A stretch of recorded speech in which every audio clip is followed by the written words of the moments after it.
Assalamualaikum warahmatullahi wabarakatuh. Nama saya Abimanyu Bifan Praudito dengan NIM 4151901018 akan melakukan pembahasan mengenai materi yang sudah saya pahami dari modul 1 hingga 7 pada mata kuliah Sistem Operasi. Modul pertama yang akan kita bahas yaitu dasar sistem operasi dan sistem komputer. Pertama adalah ini, gambar ini, yaitu contoh sistem operasi. Jadi sistem operasi itu apa? Sistem operasi adalah program yang berada pada suatu sistem komputer atau sebuah sistem yang berfungsi untuk mengatur bagaimana hardware berinteraksi dengan software, mengelola sumber daya yang digunakan untuk proses.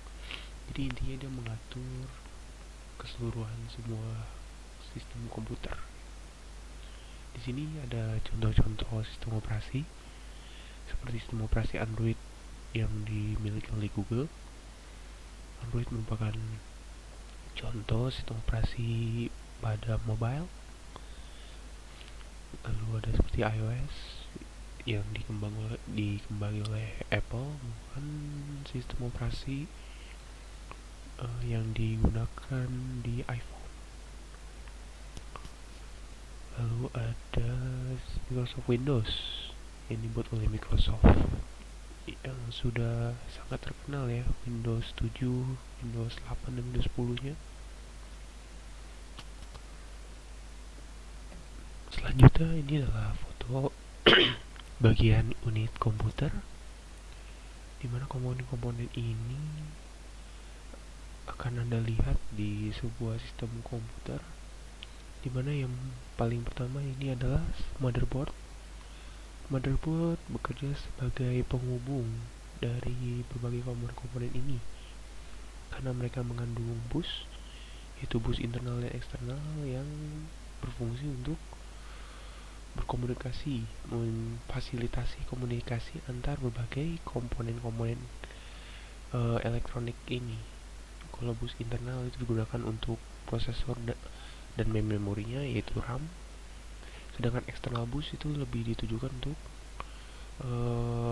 komponen-komponen elektronik yang expansion, yang ditambahkan, yang seperti VGA card atau LAN.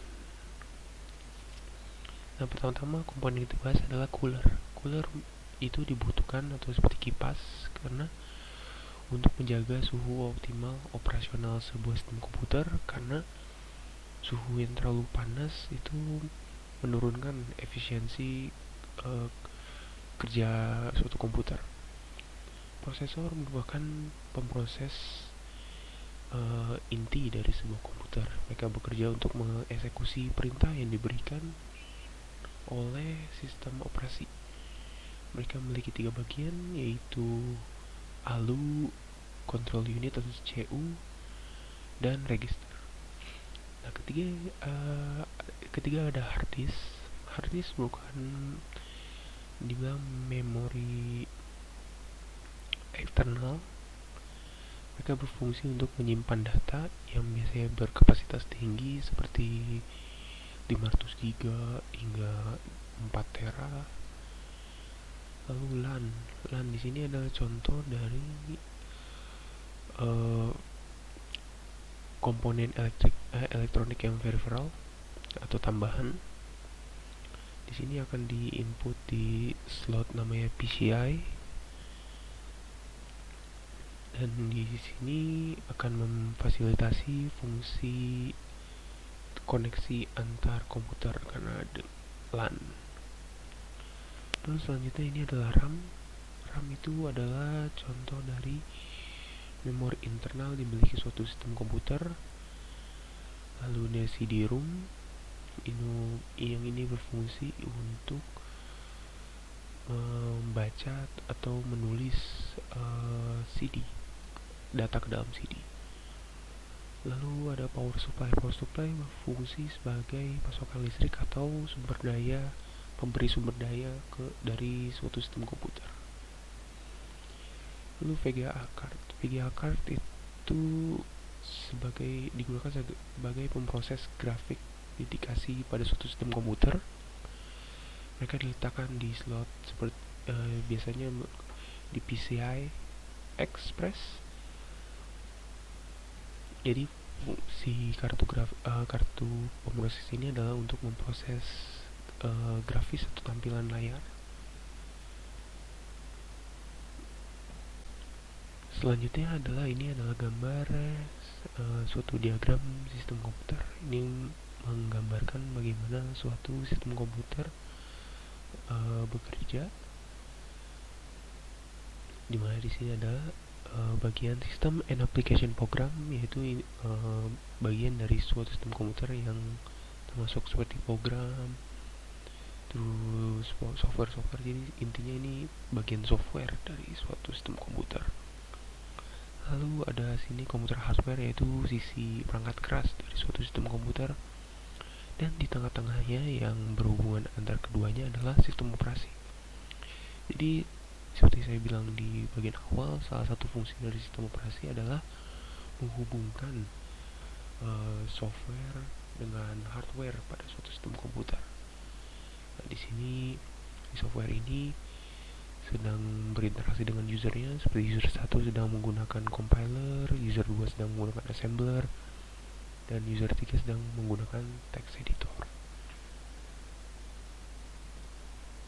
Selanjutnya ini adalah ada gambar hierarki memori dalam bentuk piramid, di mana makin ke atas piramid suatu memori akan memiliki kapasitas lebih kecil, namun memiliki kecepatan yang lebih tinggi dan lebih sering diakses oleh suatu prosesor. Pertama adalah ada inboard memory atau memori internal, yaitu ada register, yaitu memori yang berada dalam CPU yang bersifat sangat cepat, yang berfungsi untuk sebagai tempat temporal untuk pada suatu perhitungan dilakukan oleh CPU. Cache adalah suatu memori yang terletak di antara main memory dengan CPU, itu bersifat memiliki kecepatan yang lebih tinggi dibandingkan main memory, namun kapasitasnya lebih kecil dan mahal. Lalu yang ketiga adalah main memory, yaitu RAM. Dan selanjutnya ada output storage. Di sini output storage itu memiliki contoh seperti magnetic disk atau hard disk dan CD DVD. Yang ketiga yang paling bawah adalah offline storage, yaitu contohnya seperti magnetic tape. Ini adalah tipe penyimpanan memori yang paling lama sehingga jarang digunakan. Kebanyakan dari sistem komputer menggunakan seperti hard disk, yaitu termasuk dari output storage. Kita akan bahas modul 2, yaitu arsitektur sistem komputer dan struktur sistem operasi. Pertama di sini adalah foto atau gambar struktur komputer. Di sini ada namanya input device dan output device yang terhubung ke I/O ports. Jadi di sini input device adalah segala perangkat yang berfungsi untuk mendapatkan masukan dari luar sistem. Contohnya seperti keyboard, mouse, dan lain-lain. Dia terhubung I/O ports. I/O ports adalah hubung dari input device atau output device ke dalam sistem komputer. Nah, output device adalah segala perangkat yang berfungsi untuk menampilkan hasil data yang sudah diolah dari sistem komputer. Contohnya bisa dalam bentuk suara, bentuk tampilan, ataupun dalam bentuk objek. Contohnya seperti printer untuk membuat objek gambar atau 2D, lalu ada printer 3D, lalu ada speaker, dan ada monitor. Nah, lalu selanjutnya ada berbagai macam bus yang terhubung antar komponen di sistem komputer. Jadi bus itu ada 3, ada data bus, control bus, dan address bus. Data bus itu berfungsi untuk melakukan perpindahan data ke sistem komputer, ke seluruh sistem komputer. Lalu address bus itu berfungsi untuk memberikan informasi tentang data yang dipindahkan ke antar sistem komputer. Lalu control bus berfungsi untuk mengontrol data bus dan address bus serta ya modul-modul lainnya. Lalu di sistem komputernya ada CPU yang mengandung CU plus ALU, itu CU itu control unit dan ALU itu arithmetic logical unit. Dan ini adalah memori internalnya yang termasuk RAM dan ROM, di mana RAM itu ada random access memory serta ROM itu read only memory.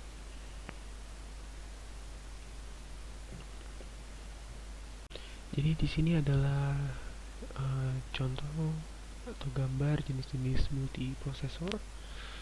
Multiprosesor sendiri adalah sebuah sistem komputer di mana suatu sistem memiliki dua atau lebih unit memproses. Itu berarti suatu sistem memiliki dua atau lebih prosesor. Itu CPU. Nah, jenis sistem multiprosesor ada dua, yaitu ada AMP dan SMP. AMP memiliki kepanjangan Asymmetric Multiprocessor System, di mana meskipun sistem ini memiliki dua atau lebih prosesor, mereka tidak berada dalam tingkatan yang sama. Mereka memiliki apa yang namanya bus prosesor yang melakukan kerja sistem operasi seperti biasa dan berinteraksi dengan I/O, sedangkan prosesor lainnya hanya menunggu perintah yang diberikan dari bus prosesor atau dari perintah yang sudah diberikan. Lalu ada SMP, yaitu Symmetric Multiprocessor System, di mana berbeda dengan AMP, semua prosesor yang terinstal pada sistem ini memiliki level yang sama. Jadi kesemuanya itu bekerja sama dalam mengerjakan suatu tugas, tidak seperti AMP di mana prosesor bosnya yang memberikan perintah ke prosesor bawahannya. Jadi pada AMP mereka memiliki level yang berbeda, namun pada SMP mereka memiliki level yang sama. Jadi semua prosesor pada SMP itu bisa berinteraksi pada I/O yang terhubung terhadap komputer. Selanjutnya ini adalah gambar multiprogramming, di mana multiprogramming itu adalah sebuah teknik penjadwalan di mana jika ada suatu program runtime yang memiliki status wait pada program runtime-nya, maka program itu dapat diinterrupt untuk menjalankan program lain sehingga memaksimalkan penggunaan CPU dan meningkatkan efisiensi sistem komputer secara keseluruhan. Ini contoh multiprogramming, yaitu ada program A dan program B, dengan program A memiliki runtime sebagai berikut dan program B memiliki runtime sebagai berikut. Dan seperti kita lihat di sini program B memiliki runtime yang bisa disatukan pada saat program A, di mana program A akan melakukan wait atau status wait pada selama ini, lalu run kembali. Itu bisa diisi dengan program B. Jadi program A akan diinterrupt, lalu akan menjalankan program B sehingga memberikan semacam ilusi menjalankan kedua program pada waktu bersamaan. Dan ini adalah runtime yang sudah digabungkan. Adalah modul 3, yaitu deskripsi dan kendali proses serta bagaimana proses direpresentasikan di sistem. Ini adalah diagram 5-state process, di mana suatu proses pada saat pengeksekusiannya akan mendapatkan 5 status yang dimulai dari status new, yaitu diberikan kepada proses yang baru dibuat namun belum memasuki job pool. Lalu proses tersebut akan mendapatkan status ready jika proses tersebut sudah dimasukkan ke job pool dan siap untuk dieksekusi oleh pemroses. Lalu proses akan dieksekusi dan mendapatkan status running. Nah, pada saat proses tersebut dieksekusi oleh pemroses, jika proses tersebut tidak selesai pada jangka waktu telah ditentukan, maka proses tersebut akan time out, di mana proses tersebut akan dikembalikan ke status ready untuk dieksekusi lagi. Nah, Jika pada saat proses tersebut running namun proses tersebut membutuhkan sumber daya di luar pemroses, maka dia akan diberikan status block dalam aksi dinamakan event wait. Nah, pada saat proses yang diblok ini sudah memenuhi kebutuhan sumber dayanya, maka dinamakan event occur, di mana proses tersebut akan dipindahkan ke ready, status ready dan siap untuk dieksekusi. Pada saat program tersebut dieksekusi mendapat status running dan program tersebut telah selesai, maka akan diberikan status exit dengan aksi dinamakan release. Jadi proses tersebut sudah selesai dan sudah dikeluarkan dari CPU. Berikut adalah diagram two-state process, di mana berbeda dengan five-state process, status yang dapat diberikan ke proses pada saat pengeksekusiannya disimplifikasikan menjadi dua status saja, yaitu not running dan status running. Nah, proses yang masuk ke dalam job pool akan mendapatkan status not running. Lalu program tersebut akan dieksekusi oleh pemroses mendapatkan status running.